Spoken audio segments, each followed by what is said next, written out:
Quando os ponteiros se encontram e que nós ouvimos as 12 badaladas.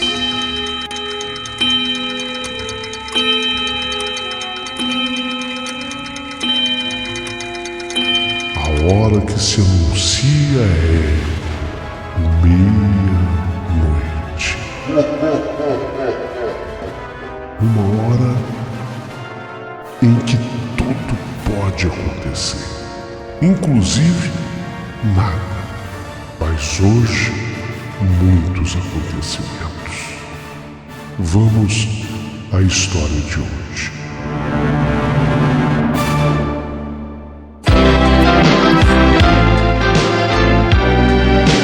Rádio Emoção. Paulinho Boa Pessoa. A verdade de cada um.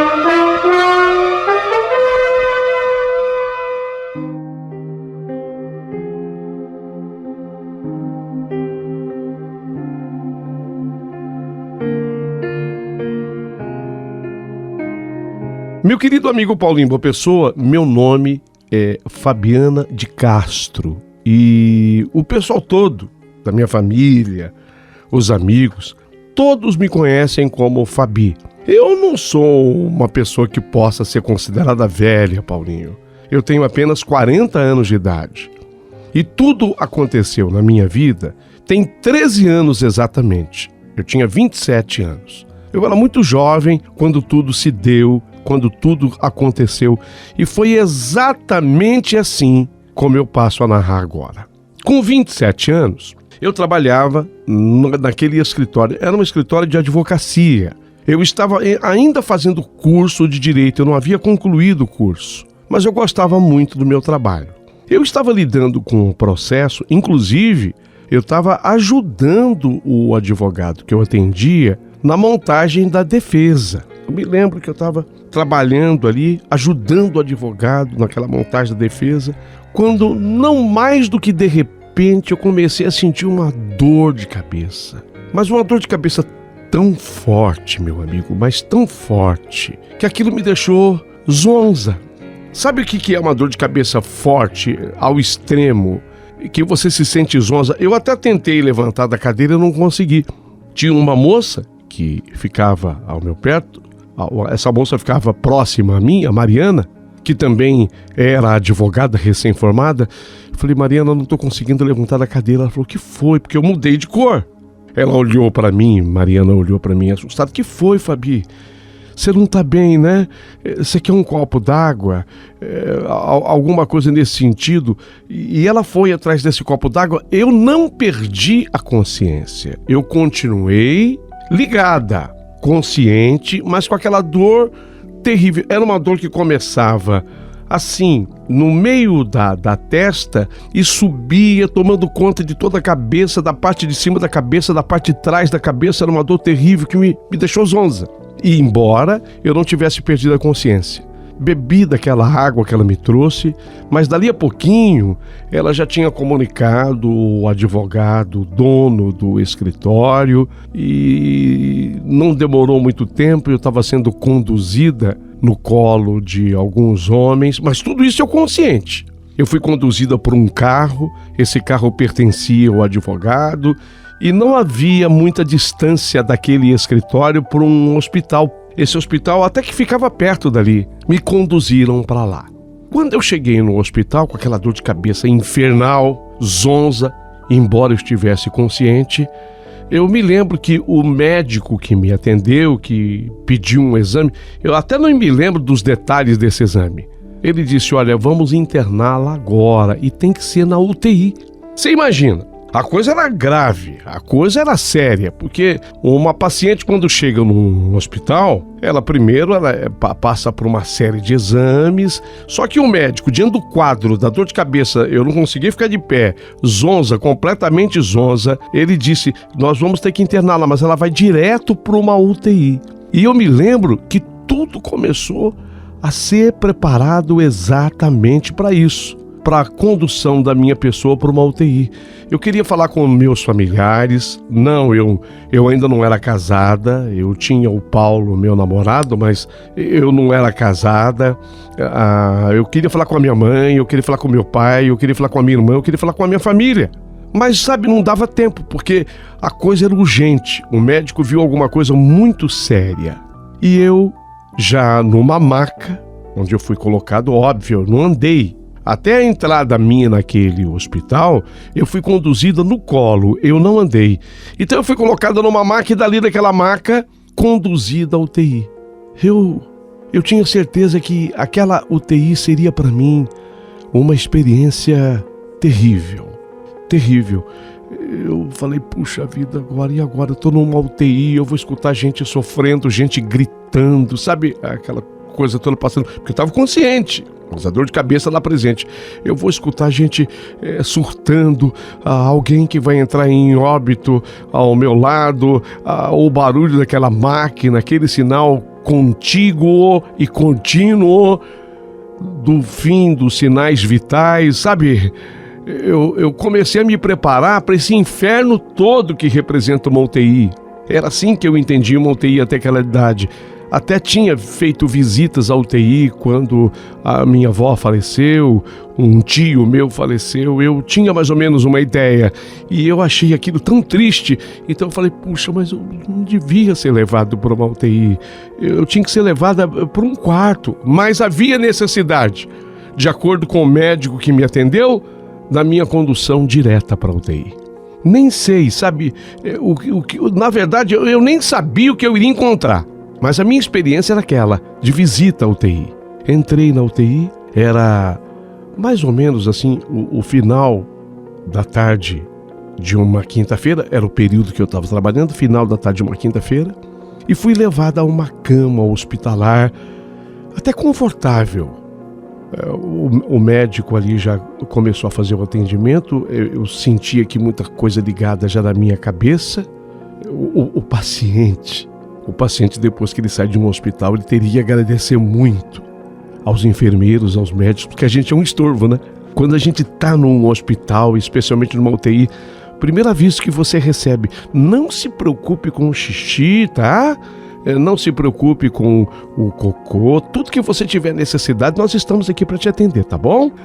Meu Deus, eu nunca tinha escutado aquilo por parte de ninguém. Ao contrário, a minha vida inteira, se tiver, desde que eu era menininha, minha mãe dizia, quando tiver vontade de fazer xixi, me avisa, tem que te levar no banheiro, hein? O cocô, então, nem pensar. E eu ouvi isso, quer dizer, o paciente é para o enfermeiro e para o médico um estorvo. O exercício de ir e vir para a cama transforma-se numa hercúlea luta do próprio paciente com os enfermeiros, com as enfermeiras, tanto para subir quanto para descer. Uma maratona que se repetia, a depender, obviamente, do estado de cada um. Mas eu tinha entrado consciente ali. Eu não tinha entrado desmaiada na UTI.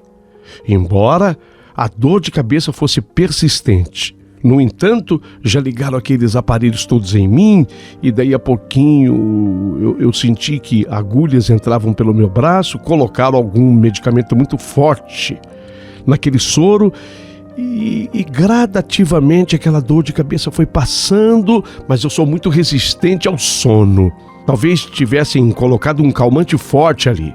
Eu sou resistente ao sono, ainda mais do jeito que eu estava ligada. Então eu passei a observar alguns dos pacientes que me rodeavam na UTI.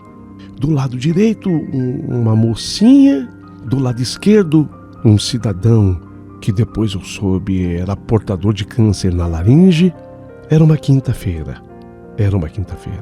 E eu ali na UTI, pensando nos meus amigos, pensando na minha família e aquele ambiente triste de um hospital, ainda mais de uma UTI. Naquela solidão, olhava para aquele teto hospitalar o tempo todo. Para mim, havia aquele som constante de um pisca-pisca, várias às vezes tocando ao mesmo tempo, alguns mais altos do que os outros, gerando ali na UTI uma certa agonia, especialmente aos meus ouvidos, porque eu estava consciente, eu não dormia. Por algumas vezes argumentei com a equipe se aquilo não podia ser mais baixo, se não podia diminuir o volume daqueles sons que eu ouvia, mas ouvir negativamente ao meu apelo, não tem como mexer. É assim mesmo, tá? Mas calma, que daqui a pouquinho você vai descansar, dormir, dizia uma voz calma de uma enfermeira. Bom, de fato eu dormi. De fato, o calmante me venceu. Mas eu estava numa UTI. Por quê? Uma dor de cabeça muito forte. Passada aquelas 2 primeiras noites, então eu entrei na quinta. Sexta, sábado, chegou domingo. E nada de sair a minha alta para o quarto. A dor de cabeça já não havia mais. A dor de cabeça foi contida. Também eu devia estar com um analgésico muito forte, direto na veia. Então eu já não sentia mais a dor. Eu não queria mais estar ali na UTI. Queria sair, eu queria ter uma alta para o quarto pelo menos. Quando deu no domingo, mais ou menos, isso já era domingo, que eu entrei na quinta. Passou a sexta, o sábado, 2 noites, né? E quando estava chegando, quando deu o domingo, por volta de umas 19h30, chegou um paciente na UTI, porque eu tava muito bem lá na UTI. Segundo me falava, eu estava em observação. Chegou um paciente, aparentemente dormindo. E aquele paciente ele foi colocado assim do meu lado esquerdo, substituindo o paciente que estava lá quando eu cheguei. Aquele que chegou, meu Deus do céu, ele estava com uma crise hemorrágica, isso no domingo. E ele foi levado para a extremidade assim, direita da UTI, mas que ficava do meu lado esquerdo, deu para entender? Eu achei que fossem até descontaminar aquele ambiente, mas isso aconteceu apenas onde o leito estava implantado. Diga-se de passagem que os leitos eles são separados por uma cortina. Quem já teve em UTI sabe, ele é separado por uma cortina, um material plástico espesso, que impede que um paciente veja o outro. Mas eu vi aquele paciente chegar porque ele... Desculpa, eu sou obrigado a usar essa expressão, porque não há uma outra. Ele vertia sangue pela boca. Mas quando eu falo vertia sangue pela boca, não era pouco sangue, não. Era muito sangue. Eu senti, sabe, aquele cheiro forte de água sanitária, talvez adicionada a outros anticontaminantes, e aquilo foi persistindo, foi seguindo. O paciente que chegou às 19h30, chegou umas 7h30, porque eu olhei no relógio, porque eu estava totalmente consciente. Quando deu umas 9 da noite daquele domingo, ele começou a passar muito mal. Muito mal, muito mal. E a sua agonia hemorrágica foi até de madrugada. Era sangue expelido, certamente lógico, pela boca. Ele foi naquela agonia, mais ou menos, até umas 2h30 da madrugada. Vários e vários médicos transitavam de um canto para o outro, todos em atendimento àquele paciente. Eles lutaram por aquele paciente. E eu testemunhando tudo aquilo. Só que eu não conseguia dormir, porque eu escutava os vômitos dele, eu sabia o que ele jorrava. Não é possível, eu pensei, não é possível que ele tenha tanto sangue dentro de si que não termine. Mas, na verdade, na medida em que ele jorrava esse sangue, havia mais sangue ligado às suas veias, sangue que ele recebia do hospital. Os enfermeiros, os médicos tentavam frear aquela sangria, mas sem sucesso. Olha, uma noite de horror aquele domingo, tanto para todos que estavam ali na UTI, quanto para mim, porque eu não suporto ver sangue. Tem esse detalhe. Eu não suporto ver sangue. Antes eu via sangue e eu desmaiava. Só que eu vi tanto sangue de uma vez só que eu não desmaiei, eu fiquei ligada. Quando deu, mais ou menos, 2h30 da manhã, ele estava sofrendo do meu lado, aquela correria. Deu assim uma pausa e eu escutei aqueles sinais vitais da UTI ficarem contínuos. Aquele som contínuo significava o fim. Pensei, será que o paciente à minha esquerda, aquele senhor que jorrava sangue pela boca, foi a óbito? 2h30 da manhã. Enquanto eu pensava nisso, o plástico, aquela cortina plástica do meu leito, ela foi puxada e quando eu olhei, tinha um senhor do meu lado, assim, do meu lado. Eu vi que ele não era médico, eu vi que ele não era enfermeiro e vi que ele estava com a roupa hospitalar. Ele estava do meu lado, eu olhei para ele, eu até me assustei muito, eu falei, oi, Pois não, eu sou a Fabi. Sabe quando você quer agradar a pessoa? Porque eu fiquei temerosa de que aquele homem ali do meu lado e tão próximo a mim pudesse me atacar, pudesse apertar minha garganta, pudesse me ferir com alguma coisa. Eu queria agradá-lo, então eu procurei ser a mais simpática possível. Oi, o meu nome é Fabi.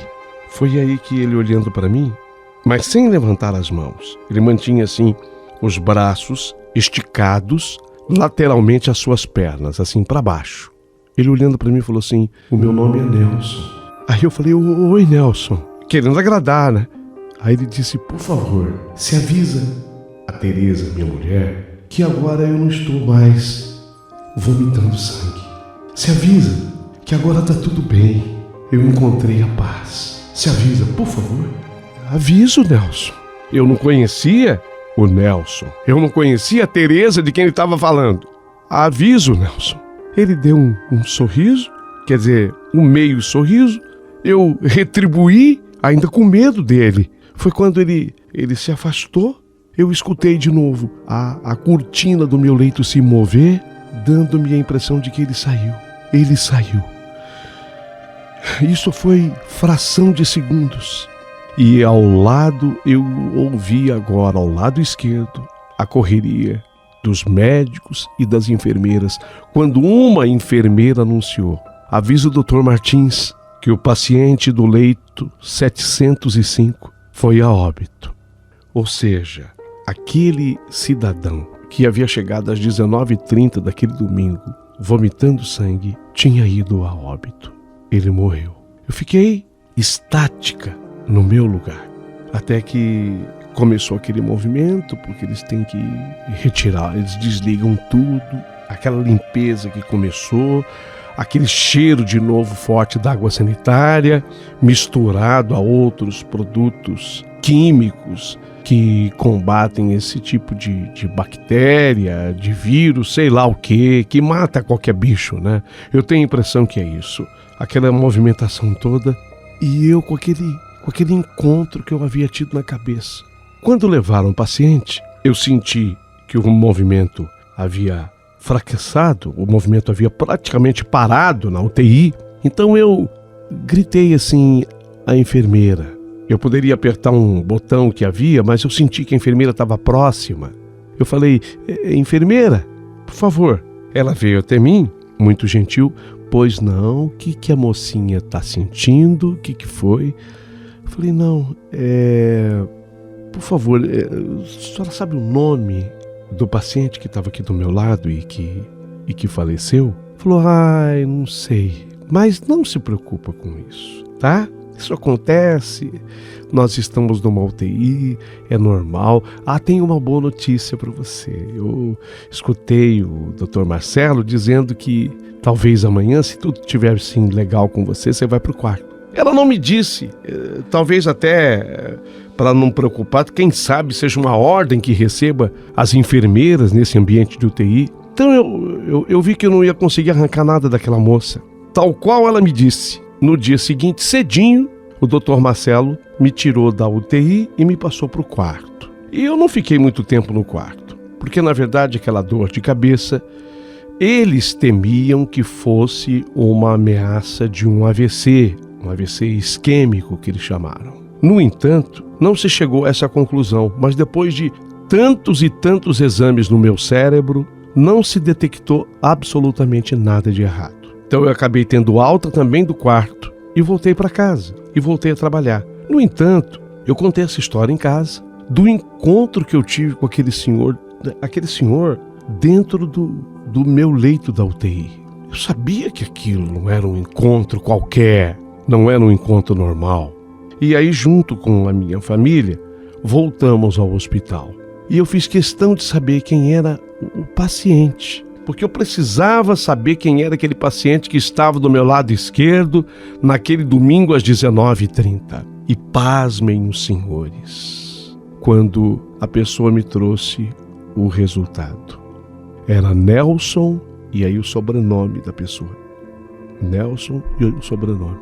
Por favor, e como chama Ele era casado? Sim. E como chama a esposa dele? Pasmem de novo. Teresa. Nesse dia, havia passado exatamente 7 dias do falecimento dele. E naquele mesmo dia, eu consegui, no hospital, com a ajuda também de uma enfermeira que se tornou amiga, o endereço, porque eu precisava demais falar com aquela senhora. A revelação que eu havia tido tinha sido muito forte, eu tinha que comunicar. A minha mãe ainda estava dirigindo por mim. Eu não tinha mais nada, mas assim, por uma questão de segurança, o pessoal tinha medo que eu pudesse ter uma recaída, sei lá. Então a mamãe estava dirigindo por mim. E aí a mamãe me conduziu até a casa dele. Tivemos até dificuldade de encontrar, mas encontramos a casa dele. Eu entrei, era um ambiente, lógico, muito triste. Ele havia falecido. Não era um senhor velho, não, ele era um homem de 52 anos de idade, portanto, cabia muito mais vida ali ainda. E eu estive com a Teresa, a mulher dele. Foi nessa oportunidade que eu acabei contando para ela tudo o que aconteceu dentro da UTI. Essa mulher chorou tanto, porque ela acreditou piamente em mim. E só poderia, de fato, acreditar, porque eu não conhecia o Nelson, eu não conhecia a Teresa. Naquele dia, ainda iria acontecer a missa de 7º dia pelo falecimento dele. Mas eu disse, ele já está em paz. Ele disse que onde ele está, não tem mais vômito de sangue, que ele está em paz. Ele pediu que eu te tranquilizasse, que ele está em paz e está bem. Ela chorou, mas ela chorou tanto, e no final me agradecia tanto. Eu e mamãe acabamos indo à missa de 7º dia e acabamos conhecendo o restante da família e até fomos entender depois o porquê que ele colocava tanto sangue para fora. Você acredita que era cirrose hepática? Não havia sido por bebida alcoólica. A cirrose veio de uma hepatite, essa hepatite foi mal curada e acabou evoluindo para uma cirrose. Na verdade, tristemente, aquele senhor, desculpa eu usar a expressão, mas ele vomitava pedaços do próprio fígado. Você imagina o sufoco que foi para ele aquelas últimas horas de vida. Eu testemunhei, eu vi o sofrimento dele. E depois que tudo passou, e nada foi descoberto com a minha dor de cabeça, absolutamente nada. Era uma coisa extremamente misteriosa. Todos os exames feitos, havia suspeito, conforme já disse, de um AVC isquêmico, algo do gênero. Não, nada. Depois eu repeti exames, jamais foi descoberto qualquer anomalia. Isso foi há 13 anos. Me casei, não foi com o Paulo que eu namorava na época, mas eu me casei com o Daniel. Temos hoje uma linda menina, uma filha que é a coisa mais linda, a Thaís.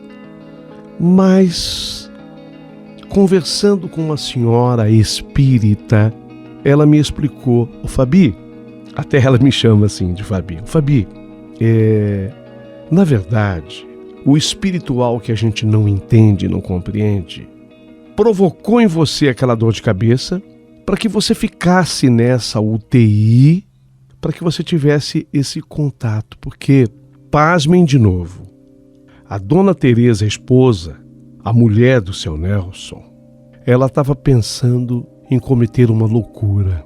Ela estava pensando em abreviar a vida dela na perda do marido. Mas, ao procurá-la e transmitir a ela que o marido agora estava em paz, feliz, tranquilo, ela também, ao chorar, se tranquilizou e encarou a sua vida com normalidade. Aquele recado, ele foi fundamental para salvar a vida da Teresa, que nesse período de 13 anos acabou conhecendo uma outra pessoa com quem ela vive e é feliz porque nós mantivemos a nossa amizade. Então essa senhora espírita disse que aquela dor de cabeça inexplicável que eu senti, que me deixou zonza e obrigou-me a ficar na UTI em observação, sem que eu perdesse os sentidos, hein, gente? Eu dormia até na UTI, mas muito mais em função dos calmantes que me eram ministrados.